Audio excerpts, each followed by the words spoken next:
नमस्कार दोस्तों, एक बार फिर से आपका स्वागत है अपने YouTube channel study point Maurya में। दोस्तों, आज की इस क्लास में मैं आपको जो लेसन कराने जा रहा हूँ वो लेसन बहुत ही महत्वपूर्ण है। जिन छात्रों ने 12th क्लास में इकोनॉमिक्स ले रखी है, उनकी बुक का नाम है इंडियन इकोनॉमी। उस बुक का लेसन नंबर 9वां कराने जा रहा हूँ। उस बुक का लेसन नंबर 9वां कराने जा रहा हूँ, जिसका नाम है दोस्तों ग्रामीण विकास।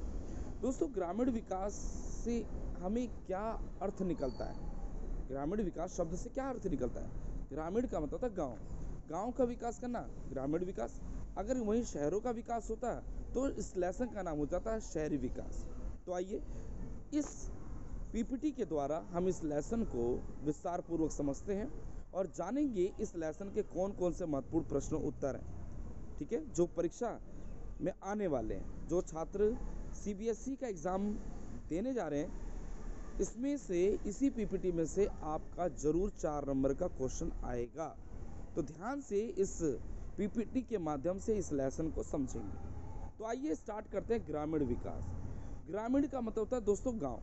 ग्रामीण विकास से अभिप्राय व्यापक सामाजिक और आर्थिक प्रक्रिया से है जो ग्रामीण जीवन के सभी पहलुओं को सुधारने का प्रयास करती है। दोस्तों, यहाँ पे सामाजिक आ गया। सामाजिक में मतलब क्या होता है कि गांव में सामाजिक और आर्थिक रूप से कोई एक्टिविटी करना, कोई प्रक्रिया करना, जिससे कि ग्रामीण जीवन के सभी पहलुओं में सुधार जा सके। जैसे सामाजिक में क्या आता है दोस्तों? स्कूल आता है, ठीक है, कॉलेज आता है, ठीक है, अस्पताल आता है, ठीक है। ये सब दोस्तों किस में आता है? सामाजिक में। आर्थिक में क्या आता है दोस्तों? यातायात, बैंकिंग, है ना, बीमा, है ना, ये सब जो आते हैं। संचार भी ले लो इसमें। ये जो सारी चीज़ें हैं, अगर ये सारी की सारी चीज़ें अगर हमें ग्रामीण क्षेत्रों में मिलने लग जाए तो ग्रामीण विकास होगा। अधिकतर लोग गांव को छोड़ करके शहरों में क्यों आते हैं? क्योंकि ये सारी सुविधाएं शहरों में मिलती हैं। उनको अच्छे स्कूल, कॉलेज, अस्पताल, मतलब अपने स्वास्थ्य के इलाज के लिए, अपनी मतलब बीमारी के इलाज के लिए वो कहाँ दौड़ते हैं? अस्पतालों में दौड़ते हैं। तो ये सब चीज़ें दोस्तों शहरों में मिलती हैं अधिकतर। संचार हो गया, यातायात हो गया, बैंकिंग हो गया, बीमा हो गया। अगर आपने ध्यान दिया होगा दोस्तों, गांव में क्या होता है, ग्रामीण क्षेत्रों में 5, 6 या 3 कोई भी काउंटिंग ले लो, 2 या 2 से अधिक, है ना, गांव क्या दोस्तों मिला करके एक बैंक होता है। पर अगर हम एक बात कर लें, हम जिस शहर में रहते हैं तो वहाँ पे एक एरिया के में 5 बैंक आपको आसानी से मिल जाते हैं। तो इसका मतलब ये है, ये सारी सुविधा शहरों में मिलती है। तो ये कहना चाहता है ग्रामीण विकास क्या है भैया? आप यही सारी चीज़ें जो हैं, इन सब की सुविधा आप गाँव में कर दो तो ये ग्रामीण विकास कहलाएगा। क्या मेरी बात क्लियर है? मतलब दोबारा बताना चाहता हूँ कि स्कूल, कॉलेज और अस्पताल ये सब दोस्तों सामाजिक में आते हैं। आर्थिक में संचार, यातायात और बैंकिंग, बीमा, ये सब कहाँ आते हैं दोस्तों? आर्थिक में आते हैं। इन दोनों के द्वारा ये जो मैंने अंडरलाइन किया ना दोस्तों, ये वाला, ठीक है, देखो ये जो मैंने अंडरलाइन किया, ये और ये दोनों चीज़ें, मतलब ये सामाजिक है और ये आर्थिक है। इसके द्वारा अगर गांव में सुधार किया जाए, अगर गांव में बैंकिंग, बीमा, संचार, ये सब स्कूल, कॉलेज, अस्पताल, ये सब चीज़ें अगर मुहैया करवाई जाए तो गांव का विकास होगा। तो यही लेसन का नाम बनता है ग्रामीण विकास। क्लियर हो गया मेरी बात? अब आइए स्टार्ट करते हैं। ग्रामीण विकास की क्या क्या प्रक्रिया है? अगर गांव में विकास करना है तो उसके लिए क्या क्या स्टेप्स अपनाओगे? ठीक है, क्या क्या एक्टिविटी करोगे? कहता है भैया मानव संसाधन का विकास करेंगे हम, मानव की सभी ज़रूरतों को पूरा करने की कोशिश करेंगे। जैसा मैंने बताया, स्कूल, कॉलेज, अस्पताल, बैंकिंग, बीमा, ट्रांसपोर्ट, ये सब चीज़ हम मुहैया करेंगे। आधारित संरचना, दोस्तों आधारित संरचना में भी यही पॉइंट आएगा। ठीक है, मानव की बेसिक जो इंफ्रास्ट्रक्चर है, उनकी ज़रूरत को पूरा करना, ये भी ग्रामीण विकास की प्रक्रिया का कारण बनता है। दूसरा, जब ग्रामीण विकास आ गया तो भूमि सुधार भी होगा। भाई भूमि सुधार के लिए क्या करो? सिंचाई की सुविधा, वित्त की पूर्ति करोगे, मतलब फाइनेंस की हेल्प करोगे। दूसरा, जो कंसोलिडेशन, चकबंदी की सुविधा करोगे। इन सब चीज़ों का करोगे तो ये ग्रामीण विकास की प्रक्रिया के अंतर्गत आता है। वहीं पर बात करें दोस्तों गरीबी का उन्मूलन, गांव में ये भी ध्यान देना है। अगर गांव का विकास करना है तो भाई गरीबी का उन्मूलन करना पड़ता है ना। तो ये क्वेश्चन भी आ सकता है। कहता है भैया कि ग्रामीण विकास की क्या क्या प्रक्रिया है? कहता है भैया मानव संसाधनों का विकास करो, मानव के लिए जो रिसोर्सेस उनका डेवलपमेंट करो, आधारित संरचना का विकास करो, भूमि सुधार करो, और वहीं पर गरीबी का उन्मूलन भी करो। ठीक है, उन्मूलन मतलब गरीबी का कम करो। ठीक है, अब आ जाता पॉइंट। देखो, ग्रामीण क्षेत्रों में जो दिया गया उधार होता है उसे ग्रामीण स्रोत कहते हैं। स्रोत होता है दोस्तों जरिया। क्या होता है? जरिया। अगर आप कहाँ कहाँ से जो है आप क्रेडिट ले सकते हो, उधार ले सकते हो, तो उसमें बांटा गया आपकी बुक में according to the Sandeep Garg कह रहा है संस्थागत स्रोत। दोस्तों संस्थागत स्रोत वो होते हैं जो साख जो है, जो उधार जो है वो साहूकारों, रिश्तेदारों और जमींदारों द्वारा दिया जाता है। ठीक है, ठीक है। वहीं पर ये दोस्तों ये संस्थागत, ये गैर संस्थागत है। यहाँ पे थोड़ा गलत हो गया, ये गैर संस्थागत है। ठीक है, ध्यान से सुनिएगा। गैर संस्थागत स्रोत में कौन आता है? साहूकार आते हैं, रिश्तेदार आते हैं, जमींदार आते हैं। मतलब दोस्तों मनी लेंडर, अपना जो रिलेटिव होते हैं, और जो जमींदार होते हैं, लैंडलॉर्ड होते हैं, ये सब जो हमें उधार देते हैं पैसा कृषि कार्यों के लिए, उसे बोलते हैं गैर संस्थागत स्रोत। वहीं पर दोस्तों संस्थागत स्रोत, संस्थागत को हम इंग्लिश में बोलते हैं इंस्टीट्यूशनल रिसोर्सेज। तो इंस्टीट्यूशनल रिसोर्सेज क्या है? सहकारी साख। ये क्या है? टाइप करने में गलती हुई है, यहाँ क्या है? सहकारी साख समिति। जो कोऑपरेटिव सोसाइटीज़ होती है वो किसानों को लोन देती हैं। भूमि सुधार बैंक होता है दोस्तों। क्षेत्रीय ग्रामीण विकास होता है, इसका इंग्लिश में होता है रीजनल रूरल बैंक, RRBS कहीं कहीं लिखा आता है। तो ये क्या होता है दोस्तों? किसी भी बैकवर्ड एरिया को डेवलपमेंट करने के लिए जो लोन देते हैं, कर्जा देते हैं, उन्हीं को बोलते हैं क्षेत्रीय ग्रामीण विकास बैंक। नाबार्ड बैंक, जिस तरीके से RBI जो है सभी कमर्शियल बैंकों का एपेक्स बैंक होता है, सर्वोच्च बैंक होता है, उसी प्रकार नाबार्ड बैंक भी इन सभी बैंकिंग सिस्टम को अपने कंट्रोल में रखता है, मॉनिटरिंग करता है, रिकॉर्ड करता है। क्लियर है दोस्तों? तो याद रखिएगा, गैर संस्थागत, यहाँ पे PPT में गलती हुई है, यहाँ पे गैर लिखना था। गैर संस्थागत स्रोत क्या होता है? जिनका कोई इंस्टीट्यूशन नहीं होता है, मतलब ये चलते फिरते होते हैं, ये किसी की फैमिली में हम जा कर के ले सकते हैं। तो ये आपका गैर संस्थागत स्रोत में आते हैं साहूकार, रिश्तेदार, जमींदार। वहीं पर दोस्तों संस्थागत स्रोत में सहकारी साख समितियां, भूमि सुधार बैंक, क्षेत्रीय ग्रामीण बैंक और नाबार्ड बैंक।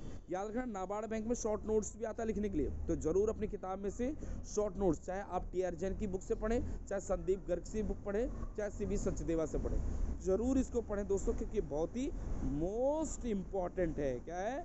मोस्ट इम्पॉर्टेंट है। ठीक है, अब चलते हैं अपना अगला पॉइंट क्या कहता है दोस्तों। अगला क्वेश्चन जो बनेगा, कृषि विपणन क्या है? ठीक है दोस्तों, एक क्वेश्चन आ सकता है, ये कृषि विपणन क्या है? ठीक है, कृषि विपणन क्या है? कृषि विपणन की ये एक प्रक्रिया है। कृषि विपणन, अगर हम इसको बोले agriculture market system, agriculture market system में क्या होता है? एक ये प्रक्रिया है दोस्तों, जिसमें फसल का संग्रहण, भंडारण, परिवहन, पैकिंग, वर्गीकरण और देश के विभिन्न कृषि उत्पादों का वितरण सम्मिलित है। ठीक है, मतलब दोस्तों मार्केट सिस्टम क्या होता है? वो मार्केट, उसको बोलते हैं एग्रीकल्चर मार्केट। एक प्रोसेस होता है जिसमें दोस्तों फसलों को इकट्ठा किया जाता है, उनको गोदाम में रखने के साथ साथ परिवहन की सुविधा, उनको पैकिंग भी किया जाता है अलग अलग, और देश के विभिन्न कृषि उत्पादों को वितरित किया जाता है, अलग अलग भागों में बांटा जाता है। तो ये क्या कहलाता है? कृषि का विपणन। मतलब कि एग्रीकल्चर मार्केट एक प्रोसेस, एक प्रक्रिया है कि सभी जो कृषि उत्पाद वस्तुएं हैं उनका मार्केट में बेचना, यह क्या कहलाता है? कृषि विपणन। मार्केट जो है एग्रीकल्चर मार्केट, मतलब फसलों को इकट्ठा करना, उनको काटना, पैकिंग करना और परिवहन के द्वारा देश के विभिन्न भागों में भेजना, ये कृषि विपणन कहलाता है। अब अगला क्वेश्चन ये बनता है कि कृषि विपणन को सुधारने के लिए सरकार ने क्या क्या कदम उठाए? भैया ये भी इम्पोर्टेंट है जो आपको PPT में दिख रहा है। पहला, क्या सुधारने के लिए क्या क्या कदम उठाए? दोस्तों नियमित बाजार बना दिए। अब किसानों को कहीं दूर दूर जाने की जरूरत नहीं, उनके गांव के नज़दीक में ही छोटी सी मार्केट मिल जाएगी, जहां पे वो अपनी फसल को जाकर के बेच सकते हैं और उचित दाम प्राप्त कर सकते हैं। क्लियर है मेरी बात? दूसरा, आधारभूत सुविधा। इनके लिए आधारभूत सुविधा का मतलब ये होता है दोस्तों कि किसानों के लिए सरकार ने क्या किया? उनके लिए गोदाम की सुविधा भी कर दी, परिवहन की सुविधा भी कर दी, जिससे आसानी से अपनी वस्तुओं को वो बेच सके, कहीं बहुत दूर जाना ना पड़े। भंडार गृह, है ना, भंडार गृह, गृह करना बेटा, इसे घर गृह लिखा है। भंडार गृह की सुविधा मतलब कि गोडाउन, है ना। सरकार ने क्या किया, पुराने समय में गोदाम न होने के कारण फसलों को खुले में रखा जाता था, जिससे बारिश तूफान आने की वजह से फसलें खराब हो जाती है। तो सरकार ने क्या बना दिया, गोडाउन से बना दिया है ना। मतलब कि सरकार ने भंडार गृह की सुविधा कर दी, जिसमें किसान अपनी फसलों को आसानी से क्या कर सकता है, स्टोर करके रख सकता है, सेफ रख सकता है, मतलब फूड सिक्योरिटी के पर्पज से भी। क्लियर है। वहाँ पर चौथा पॉइंट क्या कहता है दोस्तों, न्यूनतम समर्थन कीमत। यहाँ पे न्यूनतम समर्थन का कीमत का मतलब होता है मिनिमम सपोर्ट प्राइस। इसमें क्या होता है, किसानों को अपनी उपज का एमएसपी मिलना चाहिए। जिस तरीके से हम किसी भी वस्तु को खरीदने से पहले उसमें क्या देखते हैं, एमआरपी देखते हैं, है ना।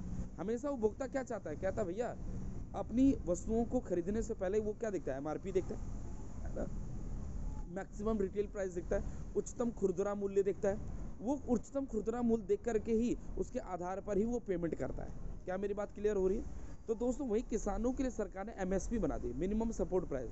किसान की अपनी उपज का कुछ न्यूनतम मूल्य तो उसको मिलना ही चाहिए, तो उसी को एमएसपी कहा गया। क्लियर है मेरी बात। अब आगे सूचना का प्रसार। सरकार ने किसानों को उनकी उपज का सही दाम और सही उपज के लिए जो तरीके करे वो सूचना के द्वारा ही किए। मतलब चाहे वो रेडियो हो, टेलीविज़न हो, समाचार पत्र हो, कोई मैगजीन हो, किसी के द्वारा भी सरकार ने किसानों की सुविधा के लिए जो प्रयास किए वो सूचना का प्रयास कहलाता है दोस्तों। उसी को हम कह सकते हैं कि सरकार ने कृषि विपणन को सुधारने के लिए ये कदम अपनाए। सरकार ने कृषि विपणन को सुधारने के लिए बाजार की सुविधा कराई, आधारभूत सुविधा मतलब ट्रांसपोर्ट की सुविधा कराई, भंडार की सुविधा, भंडार गृह की सुविधा, न्यूनतम समर्थन कीमत की भी सुविधा करी और सूचना का प्रसार भी किया, जिससे किसानों को अपनी उपज और उसकी कीमत का सही जानकारी प्राप्त हो सके।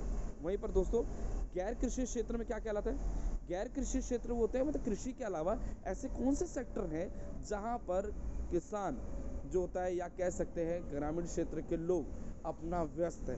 तो उसमें पहला पॉइंट है पशुपालन, चाहे वो भेड़ बकरी पालें, चाहे दोस्तों वो गाय पालें, चाहे भैंस पालें।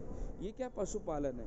पशुपालन से भी कोई किसान जो होता है अपनी किसान क्या कह सकते हैं ग्रामीण क्षेत्र के लोग कृषि के अलावा भी अपना जीविकोपार्जन कर सकते हैं, लाइफ स्टाइल को सर्वाइव कर सकते हैं। डेयरी, पशुपालन और डेयरी वही है, अगर कोई वो दुधारू पशु पाले हैं तो उनका दूध निकाल करके वो बेचने के पर्पस भी कर सकते हैं। बागवानी दोस्तों था फलों का बाग लगाना, जिससे आसानी से वो फलों को तोड़ करके बाजार तक पहुंचा करके भी अपना जीविकोपार्जन कर सकते हैं। और यहाँ पे गैर कृषि में चौथा पॉइंट कहता है दोस्तों मछली पालन। मछली पालन का मतलब होता है, या इसको आप मत्स्य पालन भी कह सकते हो, ये भी दोस्तों गैर कृषि क्षेत्र के अंतर्गत आते हैं, जहाँ पर दोस्तों पशुपालन, डेयरी, बागवानी और मछली पालन ये चारों चीज़ सम्मिलित होते हैं, जहाँ पर ग्रामीण क्षेत्र के लोग कृषि के अलावा इन कार्यों में लगे रह सकते हैं अपने जीवन को चलाने के लिए। क्या मेरी बात क्लियर। अब देखो लास्ट पॉइंट क्या कहता है दोस्तों, लास्ट पॉइंट क्या कहता है कि जैविक कृषि क्या है। मतलब ये 2 बार मैंने किससे लिखा है क्योंकि बहुत इंपॉर्टेंट है, इस चीज़ को ध्यान रखना। जैविक कृषि क्या है, जिसे हम इंग्लिश में बोलते हैं organic farming. What is the organic farming. Organic farming क्या होता है दोस्तों, आज आप देखते हैं कि ग्रामीण क्षेत्रों में बहुत लोग क्या करते हैं कि ऑर्गेनिक रूप से खेती न करके केमिकल का प्रयोग कर रहे हैं, फर्टिलाइज़र का प्रयोग कर रहे हैं, कीड़े मारने की दवा का प्रयोग कर रहे हैं, इंसेक्टिसाइड, पेस्टिसाइड, इन सब चीज़ों का प्रयोग कर रहे हैं। इन सब चीज़ों को कम करने के लिए, इन सब चीज़ों को, जिससे क्या होता है भूमि की उपजाऊ शक्ति खत्म होती है, पर्यावरण खराब होता है, तो इसी चीज़ को सुधारने के लिए कहा गया जैविक कृषि क्या है, organic farming. What is the organic farming. कहता है कि जैविक कृषि खेती करने की वह प्रक्रिया है जो कि फसल परिवर्तन, जैविक खाद, जैविक कीट नियंत्रण जैसे तकनीकों पर निर्भर करती है, जिसमें रसायन का प्रयोग नहीं होता।